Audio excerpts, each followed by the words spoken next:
Okay, आइए start करते हैं next chapter, gravitation. What is gravitation? है क्या gravitation?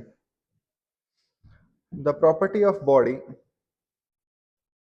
To attract another mass, the property by which two masses attract each other is called gravitation. ये एक property है जिससे दो masses एक दूसरे को अट्रैक्ट करते हैं। अब आप देखिए, हम स्टार्ट इसमें एनालॉजी से कर देते हैं। हाँ, आपको आई होप पता हो कि हमारे पास, ठीक है, इलेक्ट्रोस्टैट्स था। तो इलेक्ट्रोस्टैटिक्स में और ग्रेविटेशन में कुछ पार्ट सेम है, सारे का सारा सेम नहीं है, कुछ पार्ट सेम है। जैसे यहाँ पे हमारे पास चार्ज था, यहाँ क्या होगा उसकी जगह? मास। प्रॉब्लम, यहाँ चार्ज के दो नेचर थे, मास का एक ही नेचर होगा, ठीक है। उसके बाद यहाँ हमारे पास एक कांस्टेंट था 1/4 पाई एप्सिलॉन। अगर आप एप्सिलॉन नॉट लिख रहे हो तो आपको वैक्यूम बताना पड़ेगा, और यहाँ उसकी जगह क्या है? माइनस जी, जी नहीं माइनस जी, ये वाला फॉर्मूला होगा, ठीक। अब इसके बाद यहाँ पे देखिए, electrostatic force depends upon medium, ये मीडियम पे डिपेंड करती है, depends upon medium, but this one is independent of medium. कोई भी मीडियम हो, दो मासेस के बीच में पत्थर हो, पहाड़ हो, पानी हो, उनके बीच की फोर्स चेंज नहीं होती। फिर यहाँ फोर्स का फॉर्मूला क्या था? K Q1 Q2 by R square. यहाँ फोर्स का फॉर्मूला क्या होगा? Minus G M1 M2 by R square. इसी टाइप से यहाँ इलेक्ट्रिक फील्ड थे, electric field is defined as force per unit test charge. यहाँ क्या होगा? इलेक्ट्रिक फील्ड का formula K Q by R square. ये किससे होता है? पॉइंट चार्ज से। यहाँ पे इलेक्ट्रिक फील्ड की जगह क्वांटिटी होती है GFI, ग्रेविटेशनल फील्ड इंटेंसिटी, ठीक। तो फील्ड ही रहेगी, that will be just gravitational field. इसका सिंबल आप I यूज कर सकते हैं, E यूज कर सकते हैं, और E1 G भी मिल जाएगा, एक्सेलरेशन ड्यू टू ग्रेविटी वाला, सेम सिंबल आपको मिल जाएंगे। हम इसे E से ही डिनोट करेंगे, तो यहाँ E का फॉर्मूला क्या होगा? Force per unit mass, okay. And formula G की जगह minus G M by R square, ठीक। ग्रेविटेशनल फील्ड हमेशा अट्रैक्टिव होती है, तो माइनस का साइन हमेशा अट्रैक्टिव नेचर को दिखाता है, माइनस का साइन इंपॉर्टेंट है। अगर आपको पता है आप मैग्नीट्यूड के साथ डील कर रहे हो तो माइनस वगैरह लगाने की कोई जरूरत नहीं है। तो जैसे पोटेंशियल एनर्जी हो गई, potential energy minus G, sorry, K Q1 Q2 by R. तो यहाँ क्या होगी पोटेंशियल एनर्जी?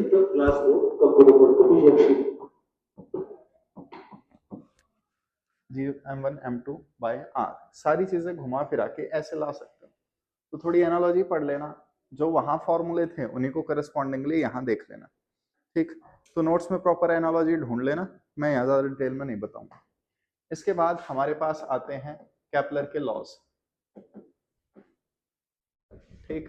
केपलर के 3 लॉ हैं। सबसे पहला Kepler's first law, first law का नाम क्या है? Law of orbits. इसे हम क्या कहते हैं? All planets revolve around the sun in elliptical orbit. सारे प्लैनेट सन के अराउंड एलिप्स में घूमते हैं, with sun at one of the foci. तो देखिए आपके पास क्या है, ये और ये दो फोकस हो गए, F1 F2। दोनों फोकस में से किसी एक फोकस पे सन को लेना है, हम प्रेफरेबली हमेशा किस पे लेते हैं? ठीक है, लेफ्ट वाले फोकस पे सन को लेते हैं।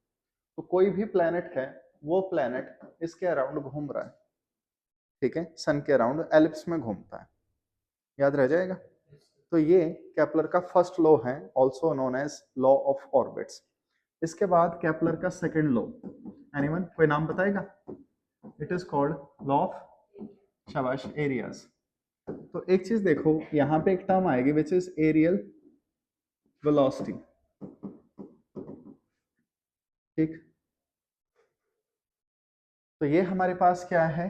Aerial velocity. It is given by area upon time, ठीक, also dA/dt। Aerial velocity of a planet around the sun is constant. कोई भी प्लैनेट अगर आपके पास है तो सन के अराउंड वो जो घूम रहा है उसकी एरियल वेलोसिटी कांस्टेंट होगी। तो बिना डिराइव के एक फॉर्मूला देख लो, dA/dt is equal to -L/2m। ये फॉर्मूला होता है हमारे पास। L एंगुलर मोमेंटम है, m मास ऑफ प्लेनेट है, प्लेनेट का मास। आ जाओ समझते हैं इस फॉर्मूले का मतलब क्या है। तो सबसे पहले आपके पास क्या हो गया, ये सन है, एक प्लेनेट यहाँ पे था P1 पे, चलते चलते चलते चलते यहाँ पहुंचा P2 पे, और उसने यहां से यहां पहुंचने में टाइम लिया t। तो प्लेनेट के पॉइंट्स को सन से कनेक्ट कर दो, ये हमने कनेक्ट कर दिया। ये एरिया दिख रहा है, this is called area swept around the sun. Sun के अराउंड चारों तरफ हमने इतना एरिया कवर किया, ठीक। सो अगर मैं इस एरिया को इस टाइम से डिवाइड कर दूं, this will be called areal velocity, ठीक है। यही हमारी एरियल वेलोसिटी है। Aerial velocity is not velocity but area over time, तो इसकी unit metre square per second होगी। Okay, so according to Kepler second law, Kepler का सेकंड लॉ क्या कहता है, ये एरियल वेलोसिटी जो है angular momentum upon double of mass, ठीक है, this is constant around sun. अब इसे दूसरे तरीके से देखो, यहाँ पे सन है, एक प्लेनेट यहाँ था P1 पे, यहाँ चला गया P2 पे, ठीक। उसने एरिया कवर किया A1 T1 टाइम में। अब यही प्लेनेट यहाँ था P3 पे, और ये यहाँ चला गया P4 पे, इसने टाइम T2 लिया, और ये एरिया A2 है। तो बताओ एरियल वेलोसिटी यहाँ कितनी है, area by time. Areal velocity यहाँ कितनी है, एरिया बाय टाइम। कोई डाउट किसी को? अब अगर मैं दोनों टाइम को इक्वल ले लूं, तो व्हाट अबाउट एरियाज, इक्वल आएंगे। तो आपने केपलर का सेकंड लॉ ऐसे सुना होगा, a planet sweeps equal areas in equal interval of time around the sun, ठीक है। तो ये थोड़ी सेकेंडरी डेफिनेशन है, उससे न्यूमेरिकल सॉल्व नहीं होंगे properly, numericals area upon time से सॉल्व होते हैं। बात आ जाएगी समझ। अब यहाँ पे एक चीज देखिए, हमारे पास क्या है, एक प्लेनेट हो गया, कोई भी प्लेनेट आप ले सकते हो, लेकिन हमेशा हम एग्जांपल अर्थ का लेंगे। एनीवन? क्यों? क्योंकि अर्थ वाले IIT नीट की तैयारी कर रहे हैं, बाकी प्लैनेट्स को मतलब नहीं है, ठीक। अब यहाँ पे आइए, आपके पास यहाँ सन है, यहाँ कोई भी प्लेनेट हो गया। हाँ भाई, प्लेनेट पे कौन फोर्स लगाएगा, कौन? सन, ग्रेविटेशनल फोर्स। प्लेनेट और सन को कनेक्ट कर दो। आई होप आपको पता हो ग्रेविटेशनल फोर्स सेंट्रल फोर्स, यानी पॉइंट मासेस के लिए सेंटर टू सेंटर एक्ट करेगी। तो ये हो गया। अब यहाँ पे प्लेनेट पे इस साइड फोर्स लग रही है, थोड़ी देर के लिए सन को सेंटर मान लो, पॉइंट ऑफ रोटेशन मान लो, तो सारे प्लेनेट सन के अराउंड घूम रहे हैं। एनीवन? टॉर्क कितनी होगी, टॉर्क, फोर्स कहां से पास हो रही है, सेंटर से। फोर्स सेंटर से पास हो जाए तो टॉर्क कितनी होती है, जीरो। टॉर्क जीरो है तो एंगुलर मोमेंटम कांस्टेंट रहेगा, तो इसीलिए सारे प्लैनेट्स का एंगुलर मोमेंटम सन के अराउंड कांस्टेंट होता है। एंगुलर मोमेंटम का फॉर्मूला mvr। आई होप आपको पता है L कांस्टेंट है, but about mass of planet, let just say planet का मास भी चेंज नहीं होता, तो कौन वेरिएबल बचे, v और r, ठीक। So v is inversely proportional to r, इसे समझो। ओके, ज्यादा दूर चला गया। देखो यहां क्या है, सन, तो ये कौन सा पॉइंट है, दिस इज P। P बोले तो पास वाला पॉइंट, ठीक है, P पास। और ये कौन सा है, A। A बोले तो अवे वाला पॉइंट, दूर वाला पॉइंट। सो P से पेरिहिलियन या पेरिजी, A से एपहिलियन या अपोजी, ये इनके नाम होते हैं। बट आई थिंक ये नाम एनसीईआरटी में नहीं दे रखे, मैंने कभी प्रॉपर्ली चेक नहीं किया। तो P पास वाला पॉइंट, A अवे वाला point, the earth passed away, जैसे भी याद करो, मेरे को घंटा फर्क पड़ता है, बस याद होना चाहिए। आओ वापस, तो जब एक प्लेनेट यहां से निकलेगा तो सन से उसका डिस्टेंस क्या होगा, मिनिमम। डिस्टेंस मिनिमम है तो स्पीड क्या होगी, maximum, because of the inverse relation. एक प्लेनेट यहां है तो जब वो यहाँ से निकलेगा सन से डिस्टेंस मैक्सिमम में, तो यहाँ स्पीड क्या हो जाएगी, मिनिमम। ठीक, तो अर्थ की स्पीड मिनिमम 3-4 जनवरी के आसपास होती है। ठीक, और सन की स्पीड मिनिमम 3-4 जुलाई के आसपास होगी, मैक्सिमम 3-4 जनवरी के आसपास होती है। हम सन के क्लोजेस्ट जनवरी में होते हैं और सबसे फारदेस्ट जुलाई में। वो अर्थ थोड़ी सी अपनी एक्सिस पे बेंड है, उसकी वजह से सीजन्स डेवलप होते हैं। ठीक, अब एक चीज देखो, अर्थ निकल रही है सन के पास से, यहाँ स्पीड कम, आराम आराम से चलेगी। ठीक, फिर वापस आएगी, स्पीड बढ़ती जाएगी, फिर यहाँ आराम आराम से। ठीक, फिर यहाँ, बात आई समझ में, अर्थ ऐसे मूव करेगी। तो इसीलिए इंडिया में गर्मियां थोड़ी ज्यादा होती हैं, ज्यादा टाइम तक चलती हैं। सर्दियां आई होप आपको पता हो 2-3 महीने ही चलती हैं। यहाँ पे जब हम हैं तो सर्दियां हैं, अर्थ थोड़ी फास्ट मूव करके उस एरिया से निकल जाती है। ठीक, तो ये अर्थ है, यहाँ इंडिया है, ये सन है। सर्दियों में अर्थ ऐसे हो गई तो इंडिया को सनलाइट ज्यादा नहीं मिली, गर्मियों में अर्थ ऐसे हो गई तो इंडिया को सनलाइट थोड़ी ज्यादा मिलती है। इन रीजन से क्या होता है, ठीक, सीजन्स डेवलप होते हैं। दूसरी चीज, बेशक ये डिस्टेंस कम लग रहा हो, लेकिन ये दोनों डिस्टेंस बहुत ज्यादा है, ये एस्ट्रोनॉमिकल यूनिट्स के आसपास। ठीक है, तो कोई खास फर्क नहीं पड़ेगा, डिस्टेंस ऑलरेडी ज्यादा है। इट्स लाइक चांद को पास से देख रहे हो तो चेयर पे चढ़ गए, तो पास दिखेगा ऑफ कोर्स, लेकिन तुम्हें पता है क्या फर्क पड़ेगा उस चीज से, कोई खास नहीं। तो ये बातें याद रह जाएंगी। तो बताओ, एक नीट का क्वेश्चन है पुराना, काइनेटिक एनर्जी मैक्सिमम कहाँ होगी, पेरिहेलियन पे, मिनिमम कहाँ होगी, एपहेलियन पे। इस टाइप के क्वेश्चन बन सकते हैं angular momentum, Kepler second law से। अगेन ये भी थोड़ा नोट्स में देख लेना। आइए वापस, इसके बाद हमारे पास क्या है, क्या है, केपलर का थर्ड लॉ, K3L, नाम लॉ ऑफ पीरियड्स या लॉ ऑफ टाइम पीरियड्स, ये टाइम की बात करता है।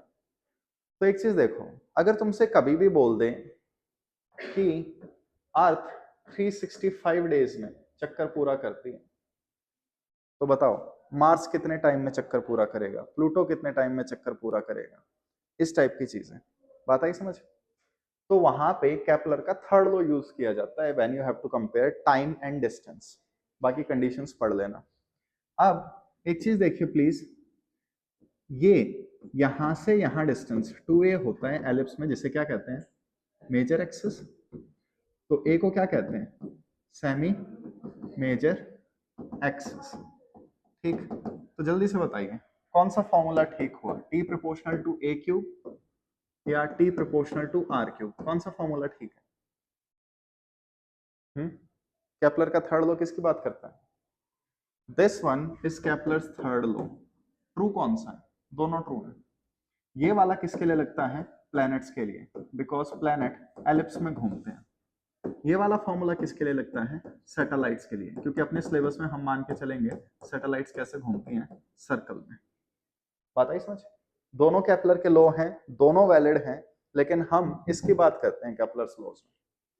तो अगर आपने आर लिखा है तो आर रेडियस होता है, रेडियस सर्कल का होता है। ए लिखा है तो वो सेमी मेजर एक्सिस होता है, वो एलिप्स का होता है। सो रूल कहता है टाइम पीरियड का square directly proportional to radius cube.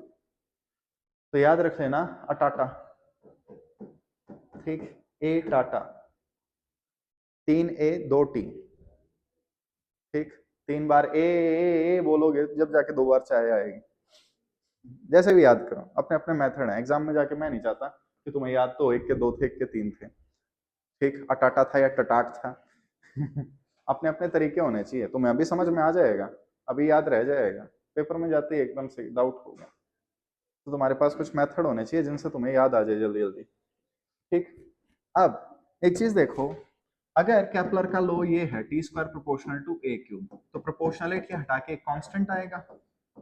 NCERT में ये जो K3L का कांस्टेंट है, इसे क्या से डिनोट किया गया है, लेकिन प्रीवियस ईयर में क्वेश्चन K से आते हैं। ठीक, तो फॉर्मूला होता है जीम के 4π2, ठीक, जी एम के 4π²। तो के की वैल्यू क्या है बच्चों, यहाँ जो कांस्टेंट आएगा केपलर थर्ड लॉ में, 4π² over G M. Anyone, what is M? M किसका मास है? शाबाश, मास ऑफ सेंट्रल बॉडी। मैं सन या प्लेनेट क्यों नहीं कह रहा, क्योंकि ये दोनों के लिए वैलिड है।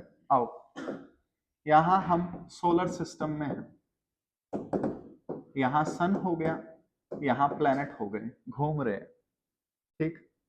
तो के की वैल्यू 4π² बाय GM। m किसका मास हुआ, सन का। सारे प्लैनेट्स सन के अराउंड घूम रहे हैं, sun is considered to be the central body. On the other hand, ये मेरे पास एक प्लैनेट है, ओके। एक प्लैनेट के सराउंडिंग में सैटेलाइट घूम रही है, तो मैंने फॉर्मूला लगा दिया T² = K(R³). तो यहां m किसका मास है, प्लैनेट का। बताइए समझ। तो ये इनमें चीजें हैं। तो 4π² बाय GM ये दोनों के लिए वैलिड है, सैटेलाइट्स के लिए भी, प्लैनेट्स के लिए भी। लेकिन जिसके लिए लगा रहे हो उसमें सेंट्रल बॉडी का मास रखना है, तो ये सन का मास होगा, ठीक। बाकी डेरिवेशन वगैरह देख लेना इनके। कोई डाउट किसी को? ये हाँ, हमारे पास 3 केपलर के लॉ। चेंज करो,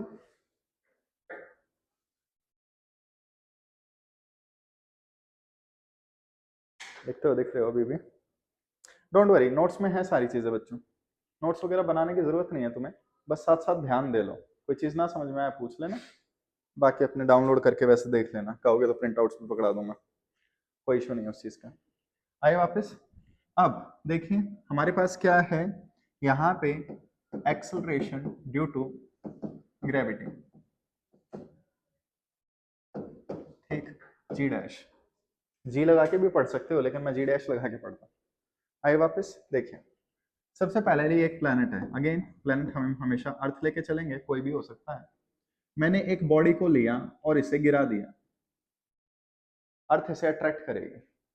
आई होप आपको पता हो अर्थ का मास बहुत बहुत ज्यादा है, ठीक। तो हम हमेशा क्या मानते हैं, अर्थ को फिक्स्ड मानते हैं।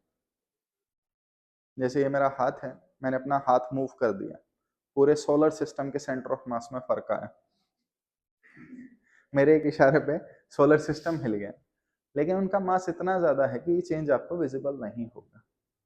तो हम हमेशा ये मानते हैं सारी चीजें अर्थ की तरफ गिरती हैं। तुमने बॉल गिराई है, तो बॉल अर्थ पे गिरी है, अर्थ बॉल पे गिरी है, न्यूटन का थर्ड लॉ, दोनों मूव हुए, ठीक। अजीब चीज है लेकिन ये रियलिटी है, ठीक। तो पूछते हैं ना, लाइट बॉडी हैवी बॉडी कौन सी पहले गिरेगी, उसके इतने सारे आंसर बन सकते हैं अगर डिटेल में सोचोगे तो, लेकिन वैक्यूम में दोनों साथ गिरेंगे, हम वही चीज मान के चलते हैं। तो अगेन अर्थ को मैं फिक्स्ड मान के चल रहा हूं। अब बताओ इस मास पे कौन फोर्स लगाएगा, अर्थ, ठीक।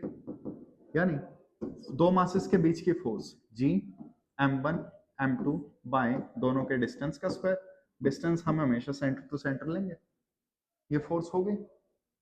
और कोई फोर्स है इस मास पे, नहीं है, तो हम इसे क्या कहेंगे, net force is equal to mass into acceleration. Acceleration कितना आएगा, Gm/r²। ये एक्सेलरेशन किसने दिया, ग्रेविटी ने, अर्थ ने। That's why we will call this acceleration as G' या G।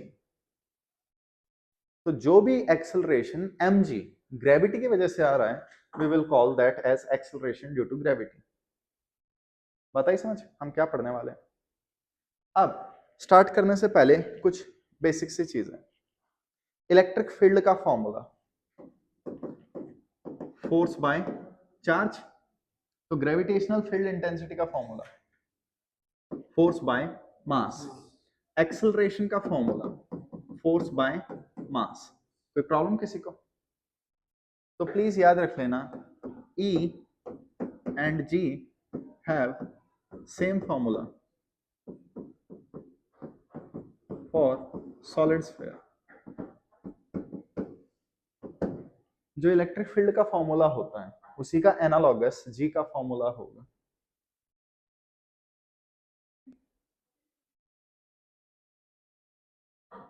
ठीक। बस फर्क इतना है, वो फील्ड को दिखाता है, वो एक्सेलरेशन वेलोसिटी में चेंज को दिखाता है, लेकिन ग्रेविटेशन में दोनों के फॉर्मूले सेम होते हैं, इसीलिए ग्रेविटेशनल फील्ड इंटेंसिटी को G से भी दिखा देते हैं कई लोग। आ जाओ समझते हैं। हाँ भाई, तुम्हारे पास ये एक सॉलिड स्फीयर है, हम प्लैनेट्स के लिए एक्सेलरेशन देख रहे हैं, तो प्लैनेट अंदर से सॉलिड है, इसीलिए सॉलिड स्फीयर वाला देख रहे हैं। ये हमारे पास एक सॉलिड स्फीयर हो गया और आई शुड से एक प्लेनेट हो गया। एनीवन, एक प्लेनेट के बाहर इलेक्ट्रिक फील्ड या ग्रेविटेशनल फील्ड इंटेंसिटी, एक चार्ज स्फीयर के बाहर बताओ, के क्यू बाय आर स्क्वायर, इसका मैग्नीट्यूड दे लो, यही जी का फॉर्मूला होगा। हाँ भाई, सरफेस पे ई का formula K Q by radius square, minus आना चाहिए था लेकिन मैंने मैग्नीट्यूड दे लिया। यही किसका फॉर्मूला होगा, acceleration due to gravity on earth surface. Please देख लेना, मैं इसी को स्मॉल जी से रिप्रेजेंट करूंगा। मैं सिर्फ सरफेस पे स्मॉल जी ले रहा हूं, बाकी और किसी भी पॉइंट पे लूंगा जी एच, जी डैश, जी, ठीक, जी डी, कुछ ऐसे सिंबल लूंगा ताकि तुम्हारे सिंबल्स क्लियर रहें। प्रीवियस ईयर क्वेश्चन में तुम देखोगे तो सरफेस पे ही हम 9.8 जी डिसाइड करते हैं। अब आ जाओ, हाँ भाई, electric field inside K Q R by R cube पढ़ा है, तो यही फॉर्मूला जी का अर्थ के अंदर बिना डेरिवेशन के तुम सीधा सोच सकते।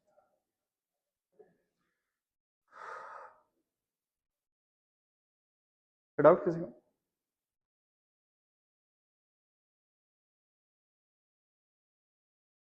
अब आइए वापस, gravity at height h, acceleration due to gravity at height h। ये हमारे पास एक प्लेनेट है, मैं प्लेनेट के सेंटर से स्मॉल r डिस्टेंस पे हूं। तो बच्चों ये डिस्टेंस रेडियस, ये डिस्टेंस हाइट, किसी को प्रॉब्लम? तो स्मॉल r की वैल्यू r प्लस h, कोई प्रॉब्लम किसी को? हाँ भाई जल्दी से बताओ, एक स्फीयर के बाहर ग्रेविटी का formula G M by R square. तो आर डिस्टेंस पे इतनी फील्ड होगी, कोई प्रॉब्लम? लेकिन मुझे आर में आंसर नहीं चाहिए, मुझे एच में आंसर चाहिए। आर की वैल्यू रखता हूं, ठीक, मैं कुछ स्टेप्स खा रहा हूं जल्दी जल्दी, मेरे को भूख लगी हुई है। जी एम नीचे क्या बनेगा, आर प्लस एच का स्क्वायर, आर कॉमन ले लो, ये बचेगा। हाँ भाई ये फॉर्मूला तुम्हें याद होना चाहिए, G M by R square किस चीज का फॉर्मूला है, जी ग्रेविटी एट सरफेस। तो हमारा ग्रेविटी एट हाइट h का फॉर्मूला बनेगा gravity on the surface 1 plus h by r। This is one of the most important formula in chapter.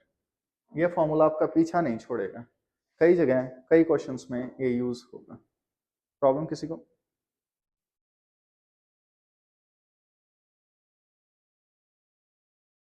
ठीक, so this will be acceleration due to gravity. अब आपने rotational तक इतने questions पढ़े जिसमें एक बॉडी को ऊपर लेके जा रहे थे, लेकिन हमने कभी भी ग्रेविटी की वैल्यू 9.8 के अलावा कुछ और नहीं रखी। तो सबसे पहली बात, अगर मैं आपसे कहूं किसी चीज को ऊपर थ्रो कर दो तो कितनी हाइट तक थ्रो कर सकते हो? 100 मीटर, 1 किलोमीटर। एरोप्लेन में जा रहे हो तो एरोप्लेन स्ट्रेटोस्फेयर में उड़ती हैं 10 से 20 किलोमीटर के बीच में। तो मैंने मैक्सिमम हाइट 10 या 20 किलोमीटर रख दी। रेडियस कितना है अर्थ का? 6400 किलोमीटर। मैं 10 को 6000 से डिवाइड कर रहा हूं तो ये नंबर पॉइंटों में आएगा, 1 प्लस नियरली 0। तो ग्रेविटी पे कोई खास फर्क नहीं पड़ता। तो प्लीज देख लेना, अगर किसी क्वेश्चन में या किसी ऑप्शन में h is equal to R something दे रखा है, हाइट की वैल्यू रेडियस में दे रखी है, दे विल बी कंपेरेबल, तो सिर्फ यही फॉर्मूला लगेगा। ठीक है, जब भी हाइट और रेडियस में कोई रिलेशन दे रखा है तो ये कंपेरेबल है, हम इन्हें ऐसे नेगलेक्ट नहीं कर सकते। आ जाओ इस फॉर्मूले को दोबारा लिखो, gravity at height h is equal to G 1 plus h by r की power -2। What if height is कसूती गणी छोटी? अगर हाइट बहुत ज्यादा छोटी हो जाए तो बाइनोमियल अप्रोक्सीमेशन 1 प्लस समथिंग है, पावर मल्टीप्लाई हो जाती है।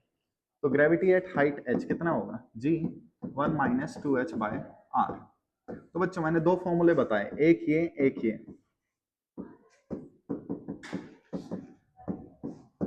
बताओ कौन सा ठीक है? दोनों सही है। ओके, ये वाला आप हमेशा लगा सकते हो, लेकिन ये हमेशा जब लगाओ जब h is equal to something r दे रखा हो, जब हाइट की वैल्यू r में दे रखे हो। ये वाला जब लगाओ जब हाइट की वैल्यू 10 किलोमीटर के आसपास दे रखी हो। वैसे 320 किलोमीटर तक भी लग जाएगा ये वाला फॉर्मूला, लेकिन कई बुक वाले नहीं मानते हैं, तो वहां पे आपको लफड़े मिल जाएंगे। नीट में भी अगर आप क्वेश्चन देखें तो इस फॉर्मूले को लगाने के लिए हाइट 1 या 2 किलोमीटर ही आई थी। ठीक, बाकी आपका खुद का एक्सपीरियंस है, जिस केस में नेगलेक्ट कर सकते हो उसमें नेगलेक्ट कर देना। नीचे वाला हमेशा लगेगा, ऊपर वाला स्पेशल कंडीशन है, हाइट बहुत छोटी होनी चाहिए। ठीक, याद रह जाएगा। नेक्स्ट, इसके बाद ग्रेविटी एट डेप्थ। तो देखो बच्चों, हमने क्या किया, हम सरफेस से खोदते खोदते नीचे पहुंच गए, तो हमने जितना खोदा वो डिस्टेंस डी है। तो प्लीज याद रखना एच और डी सरफेस से मेजर हो रहे हैं। तो कई बार क्वेश्चंस में सरफेस से हाइट दी जाती है और फॉर्मूले में स्मॉल आर रखा जाता है, स्मॉल आर सेंटर से मेजर होता है। तो प्लीज क्वेश्चन में देख लेना सरफेस से बताना है या सेंटर से बताना है। अब ये डिस्टेंस कितना होगा, बाय डिफॉल्ट आर, और ये डिस्टेंस कितना है आर, तो स्मॉल आर की वैल्यू आर माइनस डी। अब हमें पता है इलेक्ट्रिक फील्ड इनसाइड अंदर कितनी होती है, ठीक है बताइए। ओके,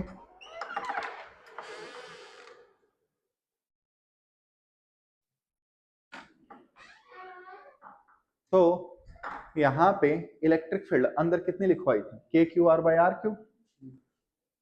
तो जो इलेक्ट्रिक फील्ड थी वही ग्रेविटी होगी inside, G M R by R cube. कोई प्रॉब्लम किसी को? ये किसका फॉर्मूला है, सरफेस का, और स्मॉल आर थोड़ी ना चाहिए, हमें डेप्थ में आंसर चाहिए। सारी वैल्यू सब्स्टिट्यूट कर दो, तो gravity at depth D will be G, बोलो 1 माइनस डी ओवर आर। ये फॉर्मूला कितनी डेप्थ तक वैलिड है, इसमें कोई कंडीशन नहीं है, हमने कोई बाइनोमियल अप्रोक्सीमेशन नहीं लिया। हाँ, बस कॉमन सेंस लिया। प्लीज देख लेना, खोदते खोदते दूसरी साइड मत निकल जाना, ठीक है। डेप्थ रेडियस से कम ही रखना, अदरवाइज आंसर नेगेटिव आएंगे, जो काइंड ऑफ सेंस बनाएगा, लेकिन फिर भी थोड़ा ध्यान रख लेना। कोई डाउट? करें चेंज करूं? Okay, next is G dash due to rotation of earth. G dash due to rotation of earth. India में तो वैसे टॉर्नेडो इतने ज्यादा आते नहीं है, तूफान वगैरह, साइक्लोन। अमेरिका वगैरह में आप सुनते रहते होगे, कैटरीना एक तूफान आया था, देखा किसी ने? माय नेम इज खान में जो तूफान आया था उसका नाम कैटरीना ही था, ठीक है। इंडिया में भी तूफान आते रहते हैं, लेकिन ये थोड़े उड़ीसा साइड ज्यादा अफेक्ट करते हैं, ठीक है, लेकिन उतने बुरे नहीं आते आई थिंक। इंडिया में साइक्लोन्स कहते हैं, वहां टोर्नेडो कहते हैं अमेरिका में। अमेरिका की टोर्नेडो की स्पीड 800 किलोमीटर पर आवर तक भी हो सकती है, वो ज्यादा खतरनाक होती है। तो खतरनाक तो दोनों ही है, लेकिन कभी भी इन्हें ध्यान से देखना, इंडिया में या नॉर्थ हेमिस्फेयर में ये हमेशा कैसे बनेंगे, ठीक, एंटी क्लॉकवाइज, जबकि ऑस्ट्रेलिया में ये कैसे बनेंगे, क्लॉकवाइज। तो ये सारा है लफड़ा due to rotation of earth का। इक्वेटर के पास वाले पॉइंट ज्यादा फास्ट मूव करते हैं, दूर वाले पॉइंट स्लो मूव करते हैं, जिनकी वजह से रोटेशन आ जाती है। एक मजाक उड़ाया जाता है कि नॉर्थ में और वहां साउथ हेमिस्फेयर में फ्लश अलग डायरेक्शन में होता है। जब फ्लश करते हैं तो पानी घूम के जाता है, तो यहाँ अलग डायरेक्शन में घूमता है, वहां अलग डायरेक्शन में घूमता है। ये मैंने अपने एक स्टूडेंट से करवाया था और घंटा कुछ फर्क नहीं पड़ा। डोंट वरी, वो फ्लश आपने वैसे ही किया था, करके कुछ नहीं किया। कभी सोच रहे हो कि आप कुछ और देख रहे हो, उसके लिए बहुत बड़ा सिस्टम चाहिए, नेक्स्ट टाइम नोटिस करना, ठीक है। इंडिया के साइक्लोन्स भी बहुत खतरनाक होते हैं, आप सब पढ़ते तो हो गए, 2019 ओडिशा कितने खतरनाक आते हैं, ठीक है। तो इन चीजों के बारे में थोड़ा सा पता होना चाहिए, प्रिपरेशन होनी चाहिए। हम लकी हैं, हमारे साइड नहीं आता। ठीक है, आइए वापस। अब जी डैश क्या हो गया, रोटेशन ऑफ अर्थ की वजह से। देखते हैं, तो सबसे पहले यहाँ पे ये हमारे पास अर्थ है। आई होप आपको पता हो अर्थ पे हाइपोथेटिकल लाइंस है, ठीक। तो लेटी हुई लाइंस लैटिट्यूड, और जो लंबी लाइन नहीं है वो लॉन्गिट्यूड। लॉन्गिट्यूड लंबी नहीं होती, लॉन्गिट्यूड आधी होती है, लैटिट्यूड पूरी होती है। अजीब बात है, लेकिन फिर भी क्या फर्क है। आइए वापस, तो लैटिट्यूड। अब आप देखिए, अर्थ ने अपना वेट कंट्रोल करने के लिए एक बेल्ट पहनी थी जिसे हम इक्वेटर कहते हैं। इक्वेटर इज अ लैटिट्यूड, ठीक। अर्थ अपनी एक्सिस पे रोटेट होती है, वो एक्सिस 23.5 पे बैंड है, मैं ऐसी कुछ बात नहीं कर रहा। अर्थ यहाँ के अबाउट रोटेट हो रही है ओमेगा से। अर्थ का ओमेगा कितना है, omega 2 pi by time period, anyone 24 घंटे, जस्ट इन केस निकालना पड़ जाएगा, ठीक। यहाँ पे एक मास रखा है, इस मास पे फोर्सेस बताइए प्लीज। तो इस मास पे एक फोर्स होगी mg इस साइड नॉर्मल रिएक्शन, और जब अर्थ घूमेगी तो ये मास ऐसे घूमेगा। तो इसका सर्कल ये है, इसका रेडियस अलग है, इसे हम लैम्डा कहते हैं, ये वाला भी लैम्डा होता है। सो आई होप आपको याद हो, normal reaction is the apparent wait felt by a body. जब आप डेरिवेशन कर लेंगे तो आंसर आएगा mg minus m omega square r cos square बनेगा। यहाँ पे अपेरेंट वेट क्या होगा, mg डैश, तो g डैश की वैल्यू आ जाएगी g minus omega square r cos square lambda.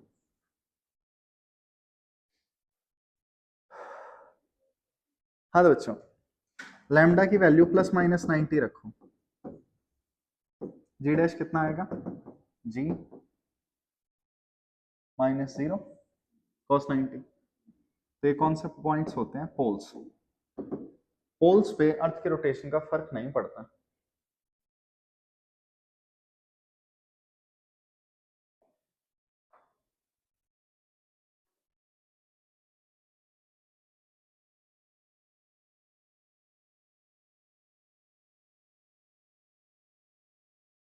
Okay, फिर आगे। ओके ओके, आइए नेक्स्ट, एस्केप स्पीड।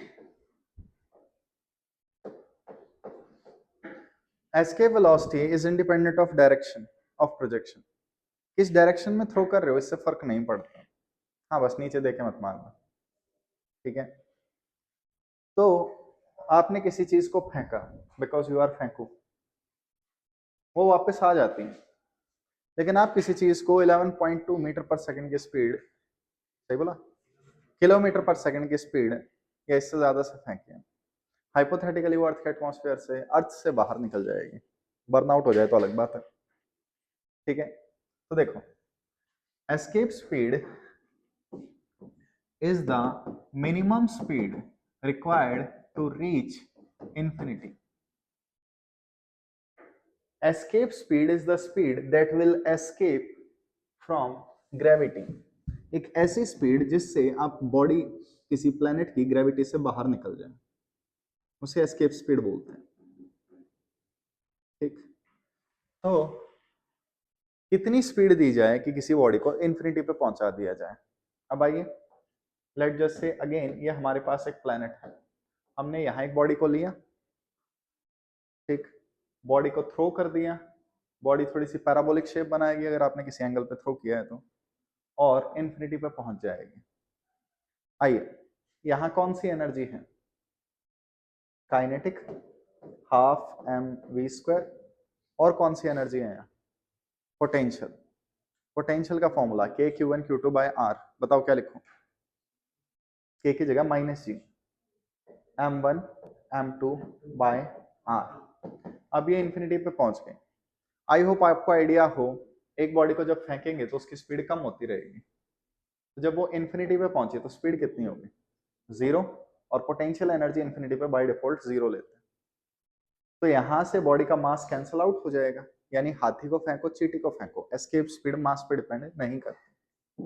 ओके, तो क्या होगा, escape speed will be equal to square root 2gm/r। इसके और वेरिएशंस देख लेना। ये हमारे पास एस्केप स्पीड है।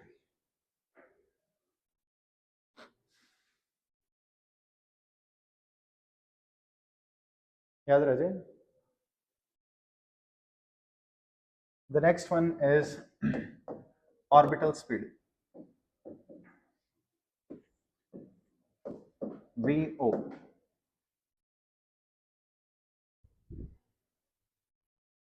Any ideas? Anyone? शाबाश, बात सही। Orbital speed is the speed with which satellites rotate. Satellite जिस स्पीड से रोटेट करते हैं अपनी ऑर्बिट में उसे ऑर्बिटल स्पीड कहते हैं, कोई अलग चीज नहीं है। आओ देखो, सबसे पहले मेरे पास क्या है, यहाँ पे ग्राउंड है, ठीक है। मैंने क्या किया, मैंने ग्राउंड पे एक हाइट से एक बॉडी को ड्रॉप कर दिया। कहाँ जाएगी? नीचे। फिर मैंने इसे थोड़ी ज्यादा स्पीड दे दी, ऐसे, फिर और ज्यादा स्पीड दे दी, फिर और ज्यादा स्पीड, फिर और ज्यादा स्पीड। मैं किसी भी चीज को ग्राउंड से थ्रो करूं तो वो ग्राउंड से टकराएगी, कभी ना कभी टकराएगी, थोड़ी लेट टकराएगी, दूर टकराएगी, लेकिन टकराएगी। आई होप आपको पता।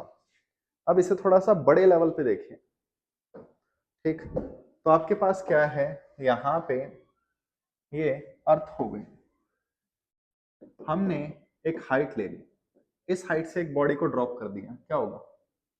नीचे हिट करेगी, अर्थ की रोटेशन वगैरह ना ले तो।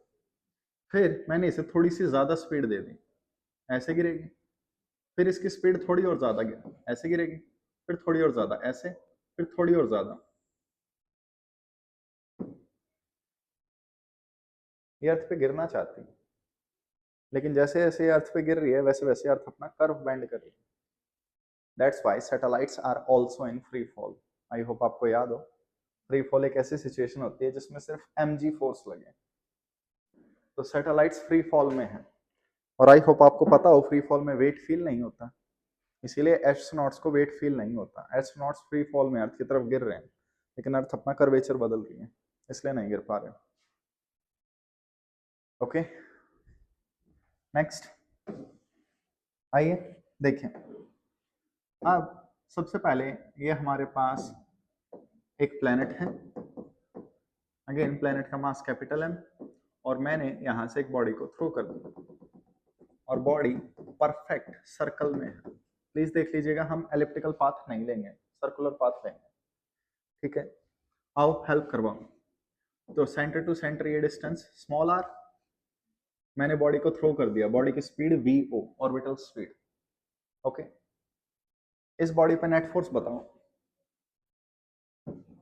Net force G(m1 m2 by r²). Net force m में मास into acceleration, force in this case centripetal force. Again centripetal force कोई एक्चुअल फिजिकल फोर्स नहीं है, कोई ना कोई फोर्स सेंट्रीपेटल में कन्वर्ट होती है, जैसे कि यहां देख सकते हो ग्रेविटेशन। एक्सेलरेशन को v²/r रखो, ऑर्बिटल स्पीड, ठीक। m से m कैंसल आउट हो जाएगा, यानी सैटेलाइट्स की स्पीड उनके मास से इंडिपेंडेंट है। जैसे मून भी एक सैटेलाइट है, आर्यभट्ट भी एक सैटेलाइट थी,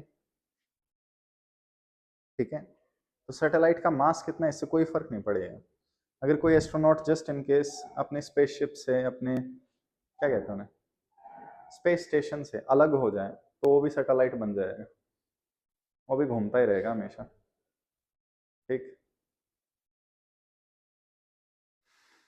तो डायनासोर्स के टाइम पे जो पत्थर गिरे थे, अगर गिरे थे, ठीक है, वैसे तो मेरे को गुस्सा आ गया था, मैंने उड़ा दिया बम से सबको, लेकिन दूसरी थ्योरी पे बिलीव करें तो कुछ मीटियोराइट आपको अभी भी अर्थ की ऑर्बिट में मिल जाएंगे, कुछ ढूंढने पड़ेंगे,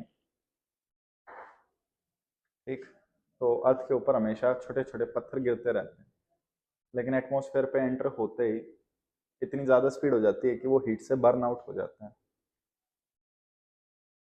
और दूसरी बात, जो अर्थ पे गिरते भी हैं वो मैक्सिमम ओशन में गिरते हैं, ओशन में कोई बैठा नहीं है। सोचो तुम बोट चला रहे हो ओशन में और पत्थर आके गिरा, प्रोबेबिलिटी बहुत कम है, और किस्मत तुम्हारी बहुत खराब होनी चाहिए इस चीज के लिए, ठीक है। तो नेक्स्ट टाइम बाहर जाओ छाता लेके जाना, जस्ट इन केस कोई पत्थर वत्थर आके गिरे। अब इस पे देखें, ऑर्बिटल स्पीड फॉर्मूला बताइए, square root G M by R, ये ऑर्बिटल स्पीड का फॉर्मूला हो। Time period distance upon speed रख दो, टाइम पीरियड कितना आएगा 2 pi R by R square root R by G, ये टाइम पीरियड का फॉर्मूला बन जाएगा। अगर तुम ये फॉर्मूला नहीं लेना चाहते हैं तो प्रॉपर वैल्यूज पुट कर दो।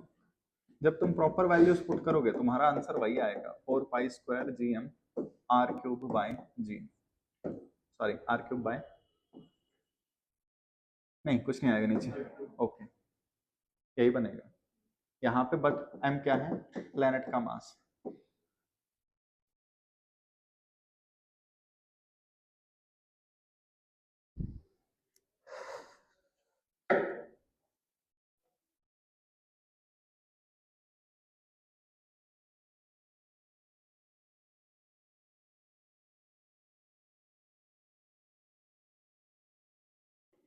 करें स्टार्ट,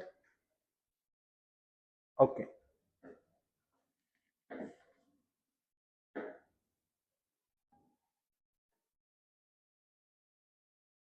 हाँ बच्चा, next is satellite close to surface. हमारे पास एक ऐसी सैटेलाइट है जो अर्थ के सरफेस के बहुत पास, ठीक है, तो बाहर मत निकलना, टकरा सकते हो।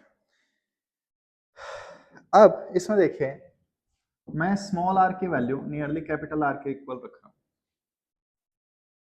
तो बच्चों ऑर्बिटल स्पीड का formula square root G M by R, values रख दो, answer nearly 7.8 kilometre per second आएगा, 8 किलोमीटर पर सेकंड बोल सकते हो। अगर ऐसी कोई सैटेलाइट हो गई जो अर्थ के सरफेस के बहुत पास घूम रही है तो उसकी स्पीड ये होगी, बट ऐसी सैटेलाइट पॉसिबल नहीं है। अर्थ का एटमॉस्फेयर उनकी स्पीड बहुत कम करवा देगा और वो ग्राउंड से फाइनली टकराएंगे, ठीक है। दूसरा, उनका टाइम पीरियड निकालो, तो टाइम पीरियड कितना आएगा 2 pi square root R by G. ये टाइम पीरियड का फॉर्मूला बहुत इंपॉर्टेंट है। अगर मैं यहाँ रेडियस ऑफ अर्थ रख देता हूँ तो ये नियरली बनेगा 84.6 minutes, which is 85 minutes according to NCERT, या 1.41 आवर। कितना टाइम है, 1.5 घंटे से कम या ज्यादा? एक चीज प्लीज देख लेना, 130 and 1.3 hour, these are different things. This is 1.5 घंटा, 1.5 hour is 1.5 घंटा, तो 1.41, 1.5 घंटा 1.5 hours should be 90 minutes, तो ये 90 मिनट से कम टाइम, ठीक। तो नेक्स्ट टाइम कहीं जाना हो ऐसे सैटेलाइट को पकड़ लेना, सेकंडों में पहुंच जाओगे दूसरी जगह, और टाइम पे नहीं उतरे तो दूसरे देश में भी पहुंच सकते हो, पता चले बांग्लादेश पहुंच गए और फॉरेन जाने का सपना पूरा हो गया, ठीक है। आइए वापस,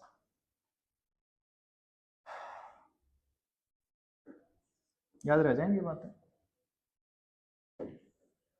next is energies of satellite. Satellite की एनर्जी कौन कौन से होती है, तो देखिए आपके पास ये एक प्लेनेट है, इसके सराउंड में एक सैटेलाइट घूम रही है, ठीक। तो सैटेलाइट के पास कौन सी एनर्जी है, kinetic energy, formula half M V square, value put करो G M M by 2 are.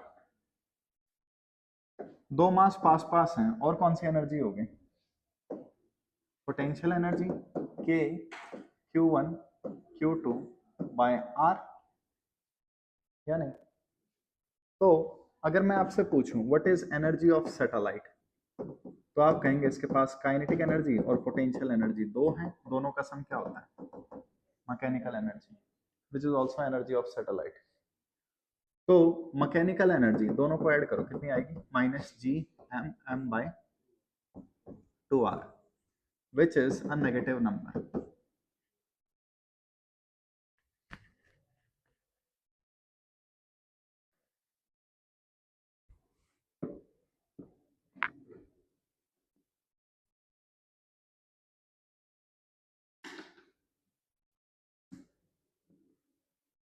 करें।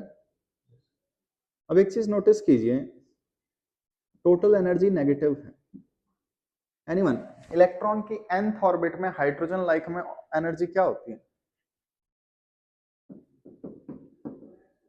-13.6 Z²/n²। फॉर्मूला डेफिनेटली सुना होगा। ये भी क्या है? नेगेटिव है।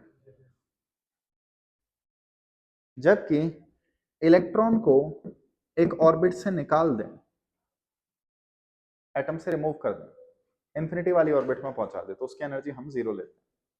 सो प्लीज याद रखिएगा, negative energy means the body is stable in its orbit.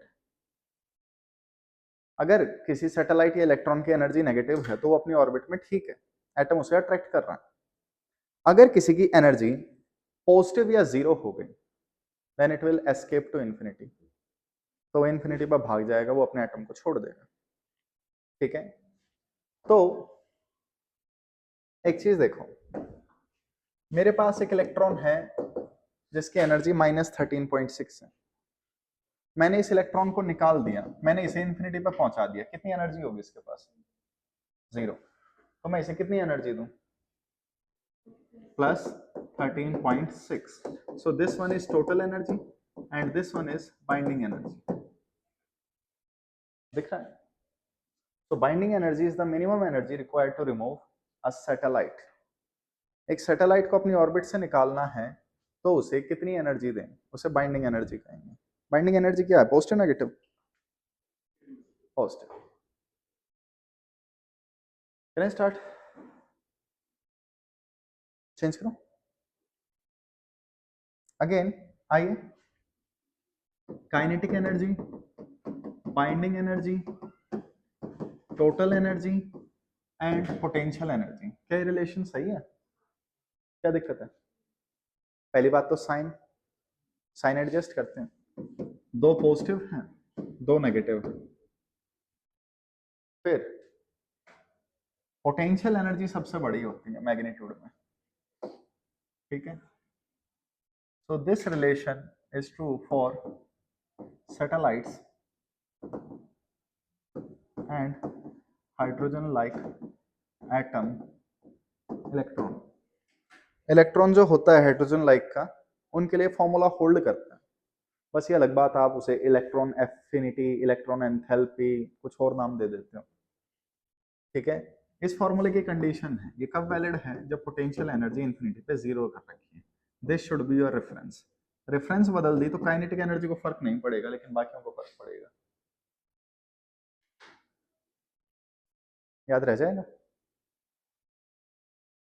The next one is geostationary satellite. ठीक, एक ऐसी सैटेलाइट जिसे अर्थ के रिस्पेक्ट में देखें तो हमेशा वहीं दिखाई दे। मून, क्या मून अर्थ से हमेशा सेम पॉइंट पे दिखता है? नहीं, तो मून जियोस्टेशनरी नहीं है, लेकिन मून का फेस लॉक्ड है अर्थ की तरफ। मून एक स्फीयर है, हमें उस स्फीयर का हमेशा सामने वाला फेस दिखता है, कभी भी पीछे वाला फेस नहीं दिखता। चांद के पीछे वाले फेस पे, dark side of the moon, उस पे ज्यादा दाग है, ज्यादा छोटे छोटे गड्ढे हैं, सामने वाले पे उतने ज्यादा नहीं है, और हमें हमेशा एक ही साइड दिखती है। तो geostationary satellite also called communication satellites, इनके बारे में देखते हैं। अर्थ के रिस्पेक्ट में ये हमेशा स्टेशनरी होंगे। तो बताओ टाइम पीरियड कितना होगा? 24 आवर्स। कोई प्रॉब्लम किसी को? तो इनका टाइम पीरियड भी 24 घंटे होगा। कुछ डेटा जो मैंने मान के चला था आपको पता होगा। अर्थ का radius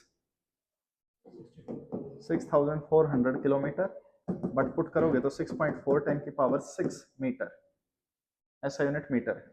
mass of earth 6 × 10⁻24 kg। Mass of sun 2 × 10⁻30 kg। G की वैल्यू 6.67 10⁻−11 न्यूटन मीटर स्क्वायर पर केजी स्क्वायर। आई होप आपको ये डेटा पता हो। अब एक बार देखिए टाइम पीरियड का formula 2 pi R by R root R by G, ये होता है। ज्यादा हो गया क्या? लग रहा है कोई बात नहीं।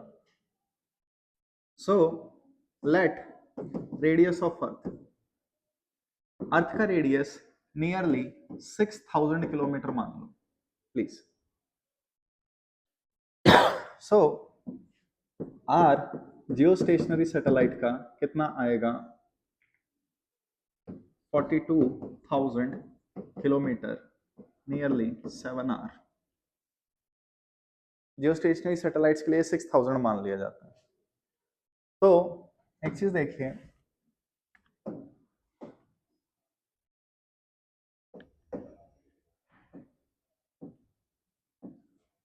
ये हमारे पास अर्थ है, मान लो चुपचाप अर्थ है, नो कमेंट्स, ठीक।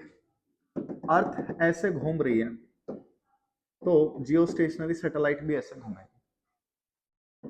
ये डिस्टेंस 7 आर है, 42,000 किलोमीटर। ये डिस्टेंस कितना होगा? सॉरी, ये डिस्टेंस 6 आर होगा, nearly 36,000 kilometer. Geostationary satellite earth के सरफेस से 36,000 किलोमीटर पे होती है, सेंटर से 42,000, ठीक है। And this is parallel to equator. Geostationary satellite सिर्फ इक्वेटर के ऊपर लॉन्च की जा सकती है। आईआईटी का क्वेश्चन है, दिल्ली के ऊपर लॉन्च कर दें? नहीं हो सकती, दिल्ली इक्वेटर पे नहीं आती, अफ्रीका की कोई कंट्री आएगी बस। मुझे मैप वगैरह ज्यादा अच्छे से नहीं पता अफ्रीका के, मुझे बस ये पता है अफ्रीका में एक कंट्री साउथ अफ्रीका है। आई होप आपकी भी जीके इतनी हो, फिर पता चले ये ज्योग्राफी याद रह जाएगा। ये क्या है? ऑर्बिट है। हम इसे क्या कहते हैं? Parking orbit. जियो स्टेशनरी सैटेलाइट के ऑर्बिट को पार्किंग ऑर्बिट कहा जाता है। फिर हमारे पास दूसरी होती है पोलर सैटेलाइट्स। इनमें कुछ याद नहीं रखना खास। पोलर सैटेलाइट नॉर्थ पोल से साउथ पोल ऐसे घूमती हैं और इनका टाइम पीरियड 100 मिनट्स होता है, ठीक। तो ये चीज थोड़ी सी देख लेना।